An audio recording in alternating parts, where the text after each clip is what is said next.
So I had to share this. I had a procedure scheduled for this past Wednesday through the VA. The VA required me to go down and get a COVID test prior to the procedure, as is common, make sure I don't have COVID.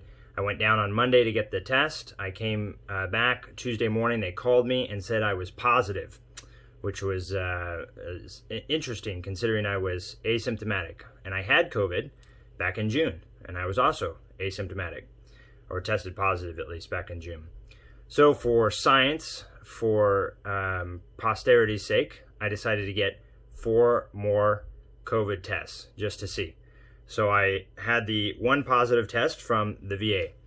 I then went to Island Hospital in Anacortes and got a COVID test. I went to the Naval Hospital here in Oak Harbor and I got a COVID test.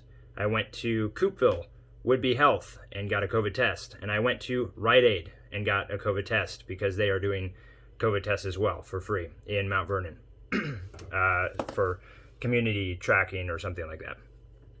All of these were nasal swabs. The positive one from the VA was nasal swab. I got all 4 of these on Tuesday. I got the results back from Island Hospital within the hour. They are a rapid test. The procedure to set up the appointment was fairly painful, but the result was quick. It was an hour long, and I've heard mixed reviews on rapid testing and the accuracy of it, but it was negative. A few days later, all of these, by about Thursday and Friday morning, I had the results back from the rest of them. So we had Island Hospital, negative. We had the Naval Hospital, negative. We had Coopville, Whidbey General, negative. And we had Rite Aid, negative. So we had 4 negative nasal swab PCP tests done and the 1 positive from VA. Still totally asymptomatic. Of course, don't have it if I have 4 negatives and 1 false positive.